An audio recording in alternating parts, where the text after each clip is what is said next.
ఇప్పుడు మనం ద్వాదశ రాశుల్లో 3వ రాశి మిథున రాశి వారి జ్యోతిష బలం చూస్తున్నామండి. గవ్వల శాస్త్రం. ఈ గవ్వల శాస్త్రాన్ని లకుట ప్రశ్న శాస్త్రం అంటారు, చింతామణి శాస్త్రం అంటారు.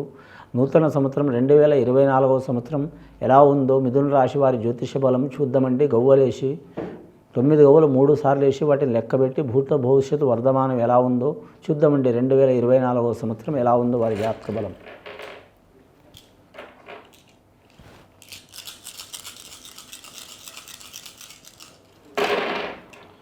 5 గవ్వలు పడ్డాయండి. లక్ష్య సంఖ్య అండి 5వ సంఖ్య వీరి జాతక బలానికి. గవ్వల శాస్త్ర ప్రకారం చాలా వరకు శుభయోగం ఉంటుందండి వీరి పేరు మీద.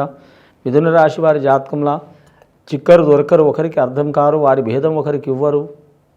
వారి జాతకంలో నిగూఢమైన స్వభావం ఉంటుంది, నాయకత్వ లక్షణాలు ఉంటాయి, ఆలోచన శక్తి చాలా ఉంటుంది. ఈ వ్యాపారస్తులకైతే అద్భుతమైన గుణం ఉంటుంది వారి పేరు మీద. వారు ఏ వ్యాపారం చేసినా కలిసి వచ్చే అవకాశం ఉన్నదండి.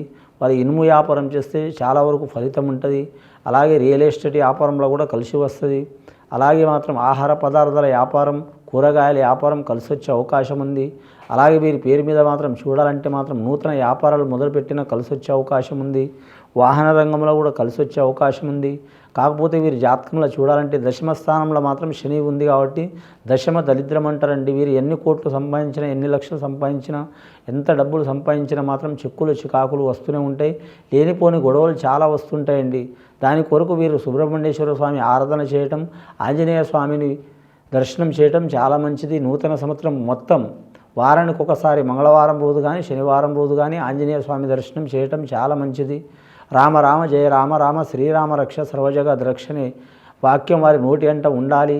చాలా వరకు శుభయోగం ఉంటుంది.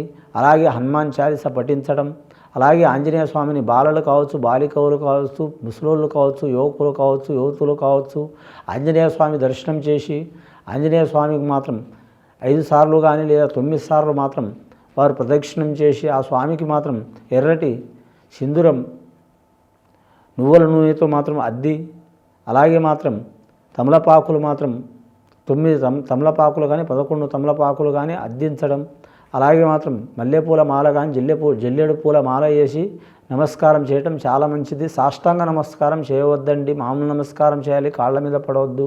ఎందుకంటే కాలి కిందనే శనేశ్వరుడు ఉంటాడు.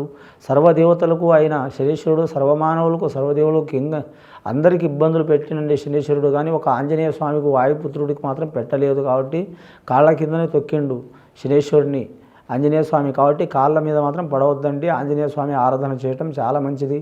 ఈ మిథున రాశి వారి జాతకంలో చూడాలంటే మాత్రం ముఖ్యంగా మృగశిర నక్షత్రం వారికి ఇబ్బందులు, చిక్కులు, చికాకులు చాలా ఉంటాయండి. పట్టిన పట్టు వదలరు, ఎక్కిన గుర్రం దిగరు, ఆవేశం ఎక్కువ ఉంటుంది. చెరల పడతా, బాయల పడతా, నదిలో పడతా అంటారు. కానీ సప్త సముద్రాల్లో కుంటలు పడేసే ఆలోచనలు ఉంటాయి వారి పేరు మీద. నూతన గృహాలు కొనటం కానీ, నూతన వాహనాలు మార్చడం కానీ, నూతన పనులు మొదలుపెట్టడం కానీ, లేదా మాత్రం నూతన కార్యాలు చేయటం కానీ ఉంటుంది వీరి పేరు మీద. రాజకీయ రంగంలో మాత్రం చాలా వరకు మాత్రం చాలా ఇబ్బంది ఉంటుందండి వీరి పేరు మీద. అయోమయం ఉంటుంది, నమ్మిన వారు మోసం చేసే అవకాశం ఉన్నది. అలాగే వీరి జాతకానికి రుణ చెక్కులు ఉన్నవారు తీసుకోవడం మంచిది, రుణం ఇచ్చిన వారు కొద్దిగా తీసుకోవడం మంచిది. కోర్టు కేసులు తగాదులు ఉన్నవారు రాజీ చేసుకోవడం మంచిది. భూమి తగాదులు, పొలం తగాదులు ఉన్నవారు రాజీ చేసుకోవడం మంచిది. కానీ మాత్రం వీరి కులవృత్తి కలిసి వచ్చే అవకాశం ఉన్నది. అలాగే వీరి జాతకంలో గవర్నమెంట్ ఉద్యోగస్తులు చూడాలంటే మాత్రం వీరి జాతకానికి రక్షణ రంగం డిపార్ట్మెంట్ కలిసి వస్తుందండి. వైద్య రంగం డిపార్ట్మెంట్ మాత్రం ఇబ్బంది వస్తుంది. అలాగే రెవెన్యూ రంగం డిపార్ట్మెంట్ వారికి లాభయోగం ఉంటుంది. కానీ 5 గవ్వలు పడ్డాయండి. వీరికి మాత్రం అనుకున్న పని జయమయ్యే అవకాశం ఉంది భగవంతుడి దయ వలన. లక్కీ నెంబర్ వీరికి 9 వస్తుంది, 5 వస్తుంది. బుధవారం, మంగళవారం చాలా మంచిది. అలాగే వీరు మాత్రం పగడం ధరించడం, అలాగే వీరు మాత్రం నీలం ధరించడం, అలాగే పచ్చ ఆకుపచ్చ స్టోన్ ధరించడం చాలా మంచిది వీరి పేరు మీద. అన్ని దిక్కులు మంచిదే వీరి జాతకానికి. పడమర దిక్కు, దక్షిణ దిక్కు, ఉత్తరం దిక్కు, వీరి 3 దిక్కులు చాలా మంచిదండి. రెండవసారి గవ్వలేసి చూద్దాం వారి పేరు మీద ఎలా ఉందో.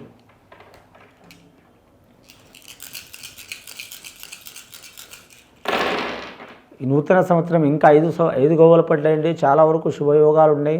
పంచభూతాల సాక్షిగా మాత్రం ఆకాశం, భూమి, నేల, కరెక్ట్ మాత్రం నీరు, నిప్పు, వాయువు వీరికి నేచర్ సహకారం చేసే అవకాశం ఉంది వీరి జాతక బలానికి. కానీ ఆరుద్ర నక్షత్రం వారికి శుభయోగం కలిసి వచ్చే అవకాశం ఉందండి. ఆరుద్ర నక్షత్రం వారు ఖచ్చితంగా ఆరుద్ర నక్షత్రం ఉన్న రోజు కానీ కావచ్చు, లేదా ఏకాదశి రోజు కావచ్చు, పౌర్ణమి రోజు కావచ్చు, శుభఘడియల కావచ్చు, సోమవారం మంగళవారం కావచ్చు, ఖచ్చితంగా మాత్రం రుద్రాభిషేకం చేపించడం మంచిది. వివాహ విషయంలో, ఆరోగ్య విషయంలో చిక్కులు ఉన్నవారు, చికాకులు ఉన్నవారు తొలగిపోతాయి. సంతాన విషయంలో దరిద్ర బాధలు ఉన్నవారు తొలగిపోతుంది. అలాగే బాలరిష్ట దోషం అంటే పిల్లలు కలిగి చనిపోవటం కానీ, పిల్లలు కలగకపోవటం కానీ, గర్భస్రావ దోషాలు రావటం స్త్రీలకు రావటం కానీ, పురుషులకు మాత్రం సంతాన దోషాలు రావటం కానీ, లేదా సంతానం మాత్రం వీర్య కణాల్లో నష్టం రావటం కానీ ఇలాంటి సంఘటనలు ఉంటే తొలగిపోయే అవకాశాలు ఉన్నాయండి. అలాగే వేరే దేశం, వేరే రాష్ట్రం, వేరే ప్రాంతం వెళ్ళాలనుకునే వారికి మాత్రం ఈ సంవత్సరం చాలా వరకు ముఖ్యమైన యోగ బలం ఉందండి. రాజకీయ రంగం మంచిగా లేదు. సెలబ్రిటీలకు లేనిపోని చిక్కులు వచ్చే అవకాశాలు ఉన్నాయి. కానీ వాహన విషయంలో మాత్రం చాలా జాగ్రత్తగా ఉండాలి. ముఖ్యంగా వీరికి నవగ్రహాల్లో మాత్రం గ్రహాల పరంగా చూస్తే మాత్రం మంచిగా ఉంది, కానీ గవ్వల శాస్త్రపరంగా చూస్తే నరదిష్టి ఎక్కువ ఉంటుందండి.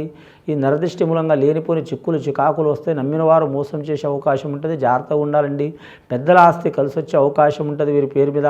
కానీ మాత్రం వీరి జాతకానికి చూడాలంటే మాత్రం అదృష్ట జాతకం ఉంది, కానీ దశమ దరిద్రం, దశమ శని ఉందండి. కాబట్టి శనేశ్వరుని పూజ చేయటం, ఆంజనేయ స్వామిని పూజ చేయటం కూడా చాలా మంచిది. 10 గవ్వలు పడ్డాయండి. 3వసారి గవ్వలేసి చూద్దాం ఎలా ఉందో వీరి పేరు మీద.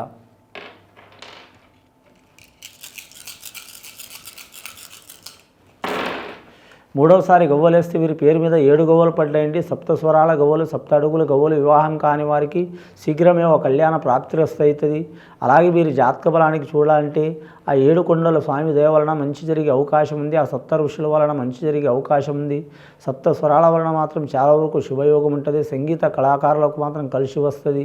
7 ఋషుల వలన మాత్రం విద్యార్థులకు కలిసి వస్తుంది. వెంకటేశ్వర స్వామి దయ వలన నిత్య కళ్యాణం, పచ్చతోరణం జరిగే అవకాశం ఉంది. వీరి జాతకాన్ని చూడాలంటే మాత్రం ముఖ్యంగా గ్రహాల మాత్రం బయటవారు ఎవరు ఇబ్బందులు పెట్టరు అండి, అయిన వారు ఇబ్బందులు పెడతారు. చాలా జాగ్రత్తగా ఉండాలి. వాగ్యుధల విషయంలో జాగ్రత్తగా ఉండాలి. మధ్యవర్తి వెళ్ళవద్దు. ధనం ఇచ్చే విషయంలో, తీసుకునే విషయంలో తొందరపాటు నిర్ణయం తీసుకోవద్దు. ఈ 2024వ సంవత్సరం చాలా వరకు గత కొన్ని 2-3 సంవత్సరాల నుంచి పడుతున్న ఇబ్బందులు, చికాకులు, కోర్టు కేసులు, దారిద్ర్య బాధలు, గొడవలు అవి తొలగిపోయే అవకాశం ఉంది. మీడియా రంగం వారికి కలిసి వచ్చే అవకాశం ఉంది. నటులు, నటీమణులు, అలాగే సంగీత కళాకారులు, డైరెక్టర్లు, టెక్నీషియన్స్, నిర్మాతలు చాలా వరకు మంచి ఫలితాలు లభిస్తాయి వీరి జాతక బలానికి. కానీ మాత్రం ఆ సరస్వతి మాత దయ వలన మంచి జరిగే అవకాశం ఉన్నదండి. మొత్తం గవ్వలు వీరి పేరు మీద పడ్డాయండి. 17 గవ్వలు పడ్డాయండి. 17 గవ్వలంటే మాత్రం వీరి జాతక బలానికి చూడాలంటే 8వ సంఖ్య అండి. 1+7 అంటే 8వ సంఖ్య. వీరి జాతకానికి ఎటుపోయే మాత్రం అదృష్ట సంఖ్యనే ఉంది, కానీ దరిద్రం సంఖ్య కాదండి. శని బలంగా ఉంది వీరి మీద, నీచ స్థానంలో ఉంది. కాబట్టి శనేశ్వరుని ఆరాధన చేయటం, ఆంజనేయ స్వామిని ఆరాధన చేయటం చాలా మంచిది. వీలైతే మాత్రం శ్రీశైల మల్లికార్జున స్వామి, వెంకటేశ్వర స్వామి దర్శనం చేసి రావటం చాలా వరకు మంచిది. స్త్రీలు మాత్రం సువాసిని పూజ చేయటం, అమ్మవారి కుంకుమార్చన చేయటం చాలా మంచిది. ఇది విని చూసి ఆచరించే వారికి గొప్ప ఫలితాలు కలుగుతాయండి.